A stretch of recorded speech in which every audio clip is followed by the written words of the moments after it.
இறை இரக்க ஆண்டவரின் அன்பு பக்தர்களே, நம் வாழ்க்கையில் சில நேரங்களில் ஏன் இந்த சோதனை, என் எதிர்காலம் எப்படி இருக்கும் என்று நீங்கள் புலம்பிக் கொண்டிருக்கிறீர்களா? இதோ இறை இரக்க ஆண்டவரின் வாக்கு உங்களுக்காக. நான் உங்களுக்காக நினைத்திருக்கும் திட்டங்களை அறிவேன். அவை நன்மைக்கான திட்டங்களே, உங்களுக்கு எதிர்காலத்தையும் நம்பிக்கையையும் அளிப்பவை என்று கூறுகின்றார்.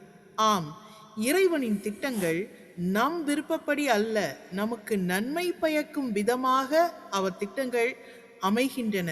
சில நேரங்களில் காத்திருப்பதும், சில நேரங்களில் சோதனைகளுக்கு உட்படுத்துவதும், சில நேரங்களில் தோல்விகளை சந்திப்பதும் கூட இறைவனின் பெரிய திட்டத்தின் ஒரு பகுதியாக இருக்கலாம்.